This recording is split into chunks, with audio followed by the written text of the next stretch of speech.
Hey everybody, this is Ben here at That Cologne Guy coming at you with a new subscriber request. Aha, you thought I was going to say review, didn't you? If this is your first episode with me, I usually say coming at you with a new review, but this week I'm stepping away from my normal format of taking a look at one particular fragrance each week and reviewing it in detail and giving you a top 20 list. So here's the story behind this. The Wind Singer contacted me. She reached out and asked me to do a list of my favorite all-time women's perfumes. And she and I went back and forth and, should I do a 5, a 10? And she was like, look, I just want to know what your favorites are. So in a classic YouTube reviewer style, I went from 5 to 10 to finally settling on my top 20. I had a lot of ties and I had a lot of honorable mentions, and it just feels right to go top 20, especially because my first episode 3 years ago was top 20 men's colognes. And so this is this is perfect, right? A top 20 to complement that. We'll do a top 20 women's perfumes.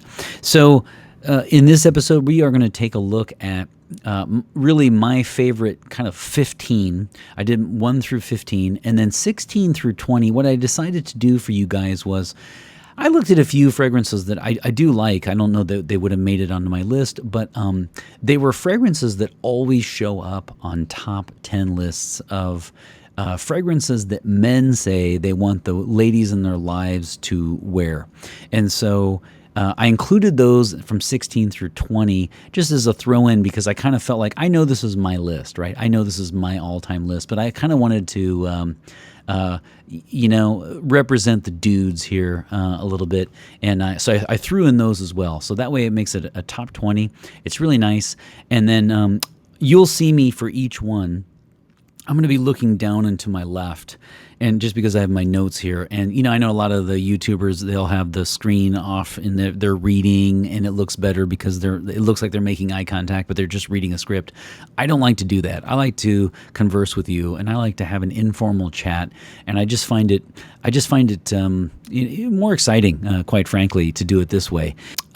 So you'll see me for each one look down quickly. I have a list and I have just a couple of notes. And so what I'll do is I will tell you just briefly a couple things about it. And then I will have information below when I go through and edit this later. I'll add, the bottle and information. And then what I'd like you to do is if a couple of these pique your interest, take a look at this, then go to fragrantica.com. Right? And go into the search area and put in whatever fragrance you like. And that way you can get the notes, the day, whether or not it's for an evening wear, et cetera, et cetera. I'm just not going to have time for that for each fragrance. So hopefully my goal is that you'll take away from this my top 20. 16 through 20 will really be emphasizing kind of what the guys like in general. 1 through 15 are really my top 15, and then hopefully you'll be able to take away from this 2, 3, 4, whatever different fragrances that you like, and then you can go onto fragrantica.com and check those out. Okay, so let's dive in, shall we? I have to tell you, I have scribbled so many notes, and I have re-ranked these things so much. I've really been excited about this episode. So without further ado, let's dive in. No list would be complete without number 20. And number 20 is a 2012 release from Lancôme, and it is none other than La Vie est Belle. And so, which I think the model for that is Julia Roberts, right, if I'm not mistaken. And this is a fruity floral, or a floral fruity, whatever, floral fruity gourmand. This one has a very, very nice vanilla note. A lot of these are going to have the word gourmand, by the way, and gourmand means a food-like smell to it. One of these combinations I've noticed is real common for women's perfumes is fruity, floral, gourmand. This one is a really, really nice one. Again, 2012 release, Lancôme, Julia Roberts. And the reason why I included this one is because this is one of the ones that guys continually say they want the ladies in their lives to wear. And it almost seems more popular amongst the guys themselves than it is the ladies. So 2012, I like it. I think it smells nice. Now, again, a lot of the frag heads, the members in FragCom, they're going to roll their eyes at something like this because they feel like it's marketed to the masses, right? It's a crowd pleaser. So we talked about this before, but there tends to be two types of people in the frag community, and some people really like to look at the specific notes and they want it to be nuanced and well blended and original and unique, and then other people just want it to smell nice and that it garners compliments. End of. So La Vie est Belle is extremely successful in smelling nice and garnering compliments. And so it's perfect for the work area, it's just one of those ones where it's nice, it's pleasant. And so the reasons why people like it are also the reasons why the other camp doesn't like it. So I have to include that just because it smells very nice and people like it. It sells well, and it shows up on the top 10 lists that men want their ladies to be wearing. So number 19 is also a floral fruity gourmand, and that is none. We have to include this one, right? Viva la Juicy is by Juicy Couture, and there's no L there. It's not couture. It's Couture, Couture, and it is a 2008 release. So this one's an interesting one, right? Because out of all the ones on this list, this is probably the most specific to age. So this is because it's a gourmand. You guys, if you smelled it, know that it has the praline note and it has kind of a caramel smell to it. It's very, very youthful. So when I think of Viva la Juicy, I think of this is my recommendation really for the 16 to 25 crowd. When I think of Viva la Juicy, I think of first date. Definitely high school prom, moving to college, going out for your 21st birthday, hitting the bars, clubbing. It's not the kind of scent that women will stick with as their signature scent for decades on end. But it really is nice, and for a lot of women, it was their first perfume. It's certainly very nice, and it must be included on a top 20 list. So that's at number 19. Number 18 is interesting because it is the fragrance I know the least about. And I recently smelled it, wanted to include it because I really do like it, but I fully admit to you, if I were to redo this episode in a year, it could be number 5, or it could be just not even included in my top 20. But I wanted to include it because it certainly piques my interest. And then number 2, this is another one that really, really shows up on this list of guys demanding that their ladies are wearing this one. This is an Oriental Woody, by the way, so it's not a floral fragrance. And it is none other than Mon Guerlain by Guerlain. It's a 2017 release, and again, this one has just a lot going on in it. I really like the smell, and as I said earlier, it shows up in a lot of lists. I'd like to sample it. You guys can let me know if you have it. Does it last a long time? I really don't know much about it other than it smells fantastic, and then again, it shows up a lot on the top 10 lists. So again, interesting to note here. Two critiques, two complaints that women typically have in the fragrance community is, number 1, guys always demand floral fragrances, and number 2, the market always goes that way with floral fragrances for women.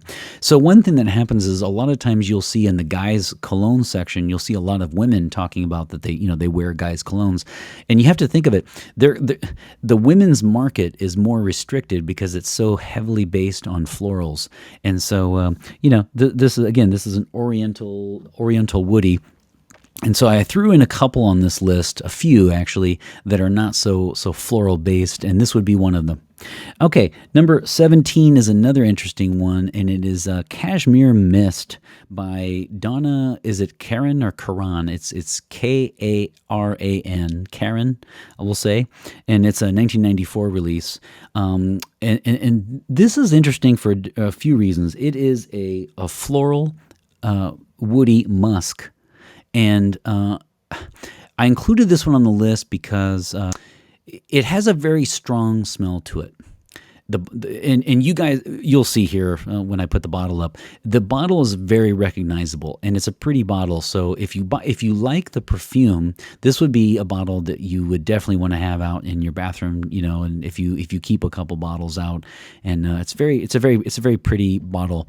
Now on the flip side though, if you find it too, some people say that it induces headaches. It's a very strong, I mean, I can't say 80s powerhouse because it's 94, but it's a 90s powerhouse. It's very unapologetic. I mean, it smells pretty strong, but I like it. But if it induces headaches for you, this would be my choice actually for best body lotion or body cream, which they call body milk actually. So I bought that a few times for our friend, and I just really, really appreciate that. I like the smell of it, and so if you're looking for a perfume that smells great, but you don't actually want the spray, something a little bit toned down, maybe even something to kind of end the night and go to bed. This would be one of them. It is slightly mature. I would put it at a 35 and up on the age, but it smells really nice. And 26 years later, here we are, and it's still selling well. So it does very well, and I like that one. Cashmere Mist at number 17, and number 16 actually is very predictable on why it's on the list, but not why it's on my list, and that is none other than 1998's Dior Hypnotic Poison. You guys know this one because it's the red apple that you see always at Ulta or Sephora, and it's the red apple bottle, and it is Hypnotic Poison, and that one is really, really good. This is a 1998 release, and it is an Oriental Vanilla, by the way, and which I think is the only Oriental Vanilla on the list. And this is another one where guys on these top 10 lists I looked at were just saying they were demanding that their ladies wear Hypnotic Poison. It smells very nice, of course, with the vanilla note, but I will say on my end, I have it at number 16 because I absolutely love the Parfumée. The nose behind this is Annick Minardo, and she is my second favorite Parfumée of all time. What I positively love about her work is she's simply not going to, the standards for herself that she has are so high that if she puts anything out, it's going to be great. So she's just not going to put out bad work. You might not necessarily like the smell of it, but the product itself is going to always be high quality, and I love that about her work. She's an amazing Parfumée. Hypnotic Poison, again, coming in at number 16, Annick Minardo, an amazing Parfumée. Check out her work. Go to fragrantica.com and go under the Parfumées. Check out all of her work. She does such fantastic work. We must include that as again, if nothing else, as an homage to all the dudes out there who are begging for this, for the ladies in their life to be wearing this one. So we're going to get to the top 15 now. These are really the ones that are kind of, my favorite top 15 here. And I'm going to surprise you with this one possibly because 15 is a 2007 release from Victoria's Secrets. And so I don't, a lot of people think that, it's kind of lowbrow to have like the celebrity releases like the Ariana Grandes, and then the, Victoria's Secrets also is kind of these lowbrow, cheap designer releases. Do not think that about this one because this one is number 15, Very Sexy by Victoria's Secrets, and it's actually appropriately named because it is indeed very sexy. It's an Oriental floral, and as I said, 2007. It is discontinued though, so if you do find a bottle of it, it's probably going to be expensive. And then the reason why I included, besides the fact that it just smells fantastic, it really is a sexy scent. But I would say I like this on this list though because this would be the one I would choose if I were thinking of a body spray. So again, this is kind of for those out there who, if you don't want a bottle of something and you just want to opt for a body spray, out of all of these, if you could find a very sexy by Victoria's Secret's body spray, grab it, because that would be my choice for body spray, especially since it's been discontinued. Too bad, though, because it's a really, really nice scent. Surprised me. Yeah, the bottle's not my thing, but yeah, again, number 15, Oriental Floral by Victoria's Secrets. Now, number 14 is interesting because it is an Oriental Woody, but 14 is the epitome of an identity complex, folks. It is, okay, it has a name complex. It has a gender. It's just, no one really knows what to make of it other than it smells great. It is Hanae Mori EDP, Eau de Parfum. In theory, it's for man. So what's interesting about this is they always put for man. The company puts that, but not Hanae Mori, right? So like, let's say you buy it through Bloomingdale's, whatever. It'll say for man or for men, but it doesn't say it on the box, and it doesn't say it on their site. So, and they have a Hanae Mori pour femme or for woman, I don't remember, with a different bottle. So obviously it's for guys, but I'm telling you now, this is unisex, and I've had it before. I do like it, but it's like lemon and spearmint mixed.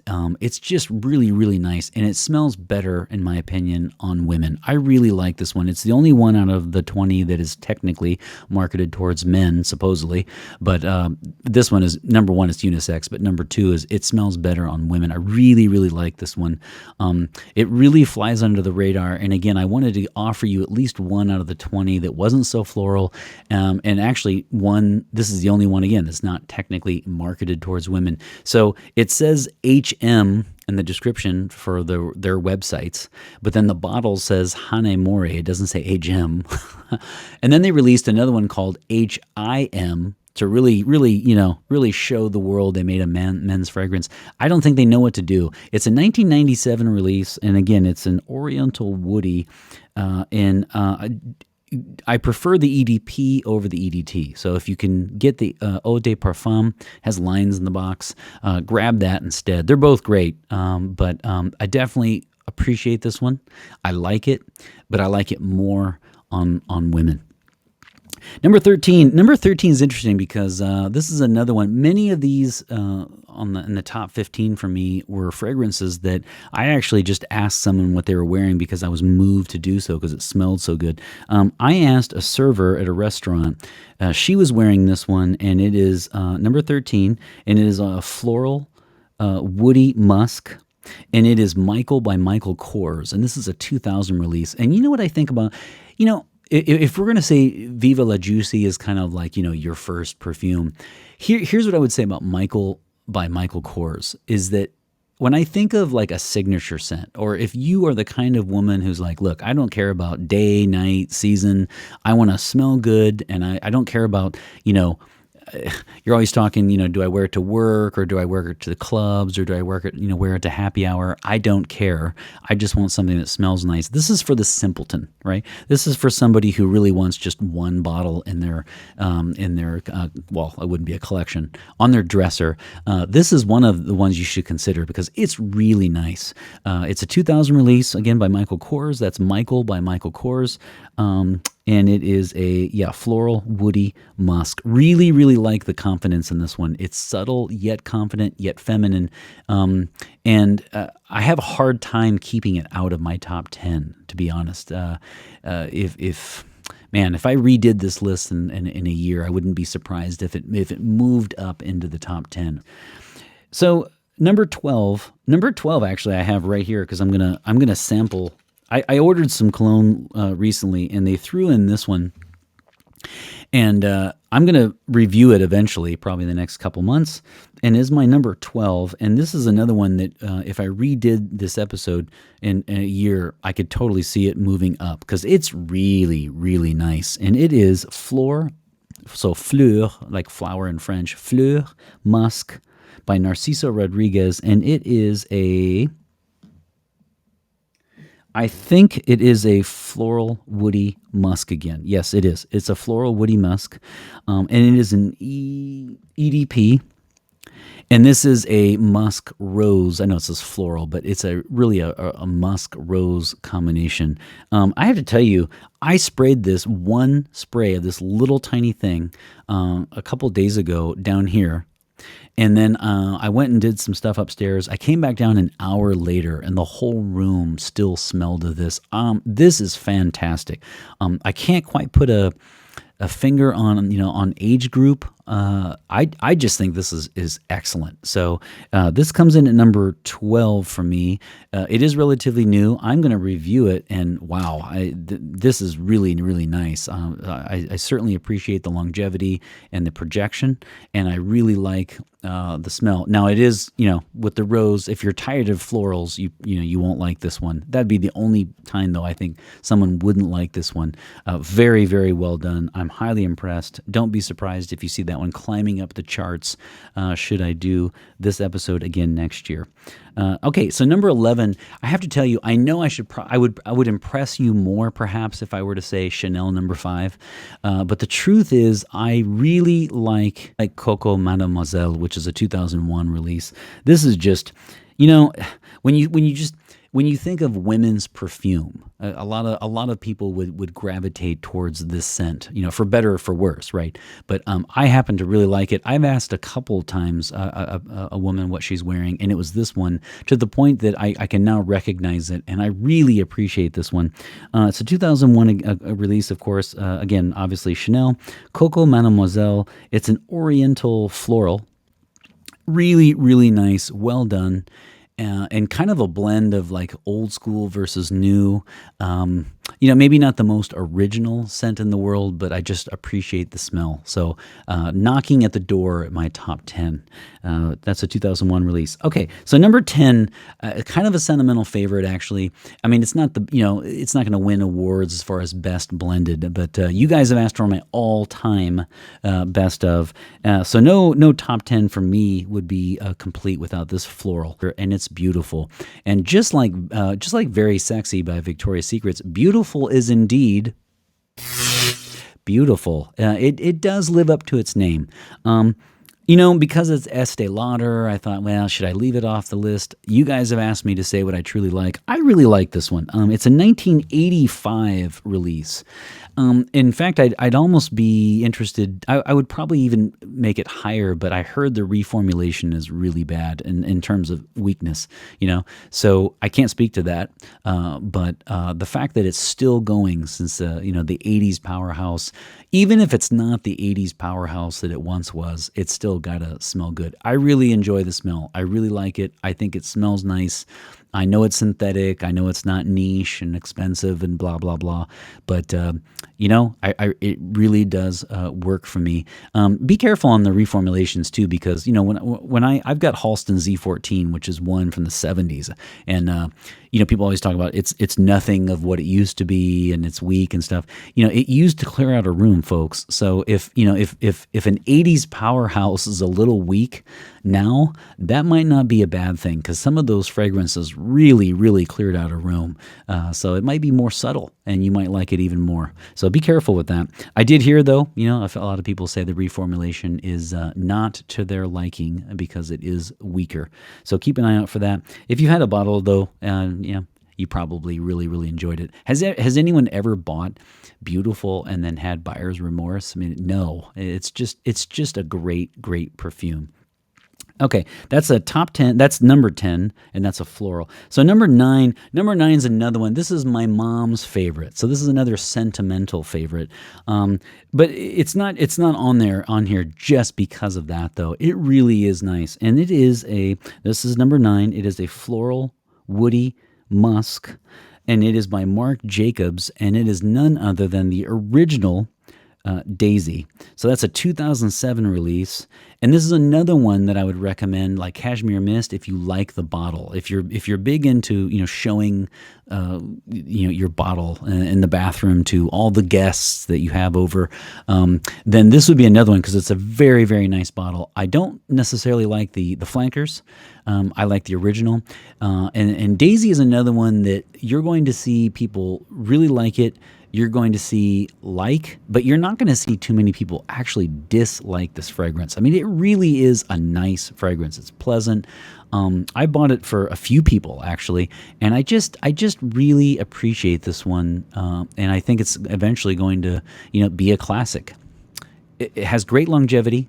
It has great projection, and it's kind of what we were saying earlier about this idea of a signature scent. It's the perfect signature scent of it's versatile. You can wear it anywhere. It's gonna garner compliments. It's just really, really nice. It's feminine.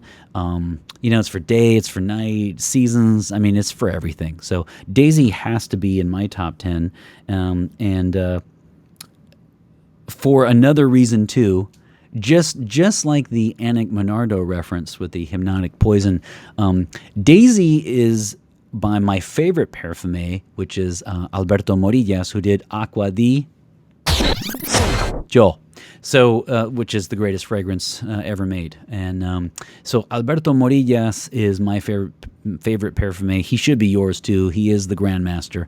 And he did Daisy. I mean, think about this, right? He did one of the greatest selling fragrances on the men's side of all time. And then another high one, which is That's just Daisy, that's just two of the dozens upon dozens of works that he's done.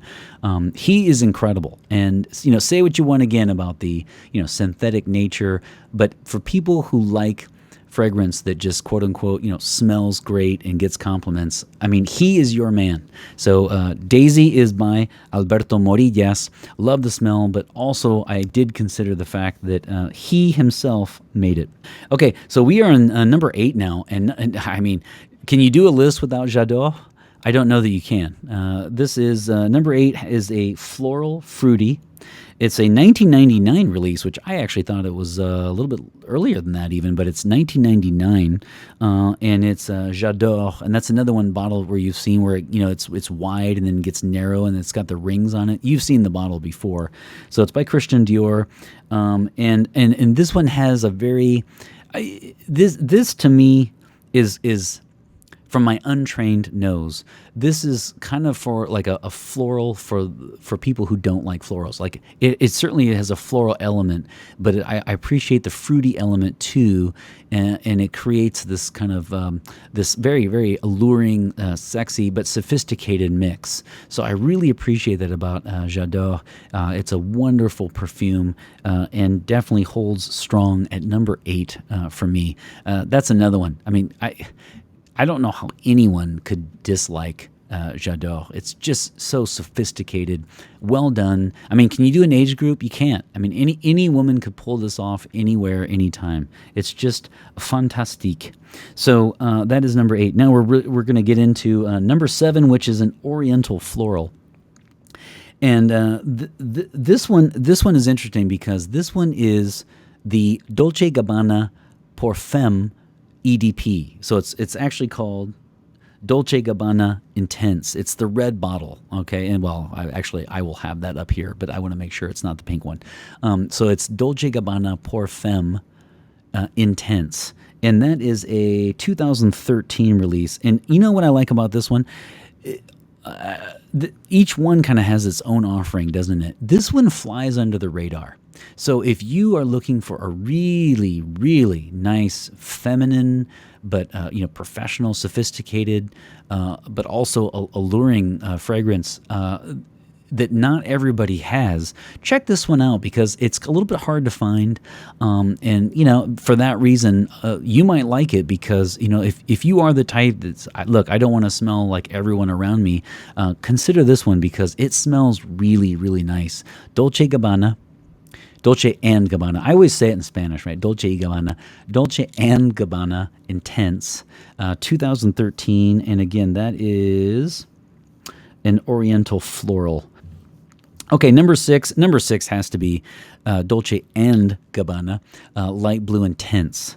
And that one is a 2000, so it's 2017 on the release, but I think that's the intense version. So just to be clear, I don't care if it's light blue or light blue intense. I think the intense is 2017, but they're both just fantastic. So one of the, you'll see my number one later, but if you have a fragrance that you really, really, really like, but it doesn't lend itself to hot weather, I would say try to use it for 3 seasons, and then your 4th season, summer, really use this one because, man, light blue or light blue intense, it's just an amazing fragrance.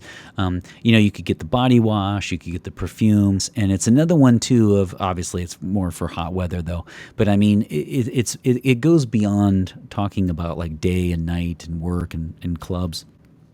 It is highly versatile, and it is definitely on its way to being a classic. I just love that. I love light blue for men, too, by the way. I know a lot of people don't like the freshies on the guy's side. I do. I think it smells really nice, and it lasted a long time. It's a really nice fragrance.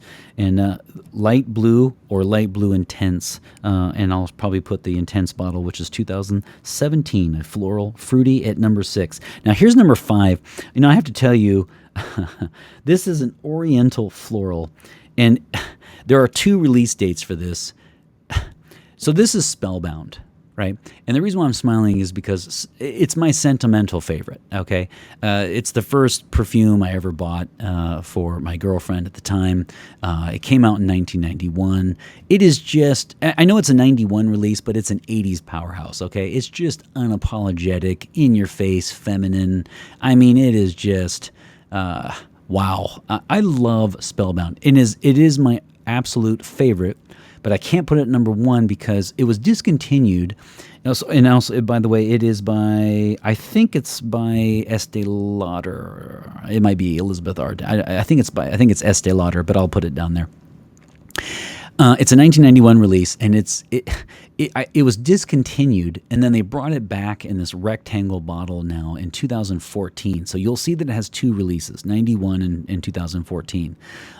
It's my understanding, though, that it's not a reinterpretation. I think it's just, kind of a reformulation. And I heard, again, kind of along the same lines as the other ones, I heard that, like Beautiful, that Spellbound is... The newer version is weaker and doesn't smell as good. That's just what I heard. I can't speak to that, though. And that's why I'm keeping it at number 5, because if it smells exactly like it did in 91, I'd almost have to go number 1 for me. Again, I'm not saying, I mean, it is synthetic. There's no doubt about that. It's a designer synthetic, but it really, really smells just fantastic. Longevity and projection for the price point. What do you want? I mean, it's just a wonderful perfume. Is it dated? Yeah, it's a little dated. And for that reason, maybe they discontinued it and tried to reinterpret it.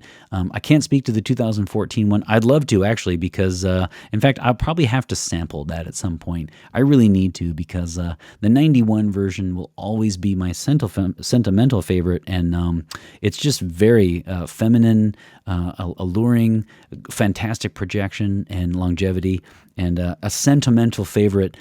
There's no way I could do a top 5 without it. So I'm going to keep it at 5 now. And that's just because, again, I am not so sure about the reformulation. It used to be hard to get as far as the 91 version. If you can get your hands on the 91 original, though, you definitely should. It's just because it came out at 91, though, the people that are buying it now are probably going to be in their 40s. To me, it's not necessarily, though, a mature scent. I'm not trying to suggest that, but I think it'll just be the nostalgia, because it really was, I don't want to say a game changer, but very, very close. It is a fantastic fragrance, and it was the first fragrance on the women's side that I smelled in a magazine and just went out and bought it. I just said, "Yep, I need to get that for my girlfriend." So again, part of it is sentimental. So that's number 5, and again, that's an Oriental floral. So number 4 was one I actually recently reviewed, which was Journey Woman by Amouage. Now this is one of I think it's my only niche on this list, I think. And so, I mean, you're looking at $300, maybe discounter might be like $185, about the cheapest that you would find this. So it's very expensive, but it is another one, though, that it is really, really nice. If you have the money, I would certainly recommend it. So that would be my choice actually as the best women's perfume on the niche side. And that was another subscriber recommendation actually. She asked if I would recommend Journey Woman by Amouage. That is an oriental floral. And I mean, if Journey Woman has a weakness, I don't know what it is.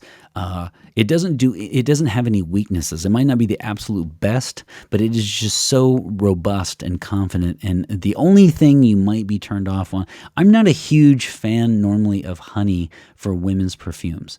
That said, this is fantastic honey. So I guess the only thing I could say is if you really don't like honey as a note in your perfumes, you wouldn't like it. Other than that, though, man, I don't see anyone disliking this one. This is really, really nice. It's my choice for best niche on the women's side.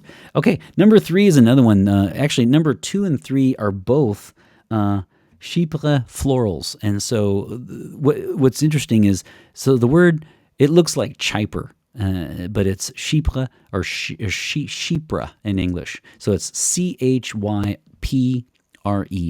And that means Cyprus in French.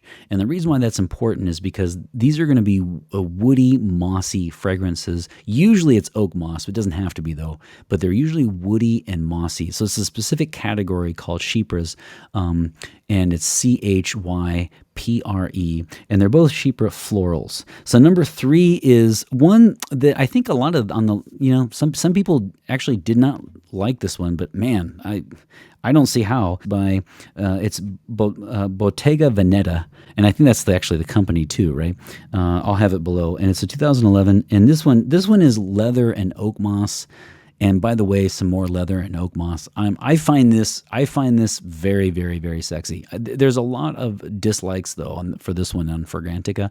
I don't care. I think it smells wonderful. This one is definitely not for the office. Actually, the next 2 are not, right? So that must mean the Chypres must not be for daytime, the office.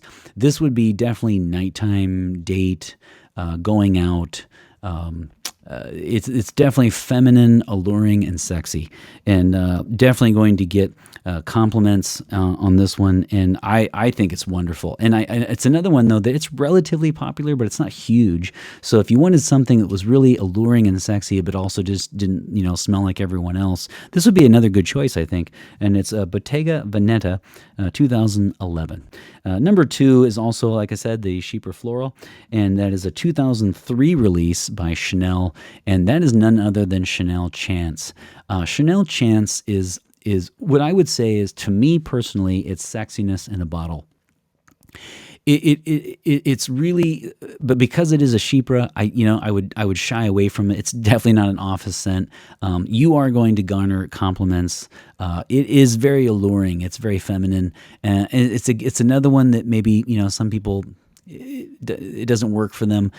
This is one that to me goes beyond the notes, and it really, whenever I can pick this one up so clearly because it has such a specific smell. I really like that about this fragrance. It's not highly versatile. It's definitely, it's probably more for the 20s, 18 to 30 crowd. But again, if you want to smell very, very nice and you want to garner compliments and get noticed and attention, then Chanel Chance will definitely do that for you. I'm not a huge fan of the flankers. Again, I like the original. I've smelled the other ones. I like the sleek look to the bottle too. For a nighttime fragrance, it's hard to find anything better. Chanel Chance at number 2. So number 1 is a floral woody musk, and my number 1 is easy, and it is none other than Narciso Rodriguez Pour Femme EDP. So it's the Eau de Parfum. It's the pink bottle, not the black one. And again, of course, I've got pictures here. And it is, make sure it's the EDP. Narciso, if we're going to say that Chanel Chance is sexiness in a bottle, which it is, Narciso Rodriguez Pour Femme EDP is femininity in a bottle. It transcends categories. It is not day. It's not night. It's everything. It's not age groups. I mean, it is femininity in a bottle. And I won't disgrace my number one with trying to go any further in describing it, because that's exactly what it is. It's easily my number one. I love everything about it. If I were a woman, I would wear Narciso Rodriguez Parfum EDP for 3 seasons of the year. So that would be fall, winter, and spring. And then I would wear light blue Intense in the summer. Those would be my 2 signature scents. If I were the kind of person that had just a signature scent that I wanted to each day just wear the exact same scent, that is my favorite. It's unequivocally number one. Okay, I mean it's without shadow of a doubt my number one. So there you have it. I tried to give you reasons why each one was unique and deserves to be on this list. I went ahead and decided to rank them, and I enjoyed doing that. I thought originally about saying, these are 20, and this is, each one is like, this is my choice for night, and this is my choice for age, and whatever, blah blah blah. And in the end, I liked doing this. I liked having the top 20. I really enjoyed doing this list. Actually, you have to understand, from a guy's point of view, I knew I liked these, but I just never had, obviously researched the notes or the categories or anything. I just know that I like them. Most of these I had either sampled in a magazine or they included in a purchase, or I actually reached out and just asked somebody, what are you wearing? It smells so nice. And so it was incredibly fun to actually learn something about each one, as opposed to just knowing that I like it. So I had so much fun. I hope you appreciated this. I tried to keep it relatively short. I didn't do such a good job. Let me welcome all the new subscribers. Yet again, we've had another week of just an absolute avalanche of subscribers. So I really, really appreciate that. Thank you so much. And comments, by the way. You are so kind. So welcome to the Cologne crew. And so you guys know that this channel is the one that welcomes you to your weekend. So happy Friday to you. And if you're watching this on any other day, always remember, it's always Friday here at That Cologne Guy. You guys take care. The Wind Singer, thank you for asking me to do this. This has been a blast for me. And always remember, fragrance marks the celebration of today. Take care, everybody.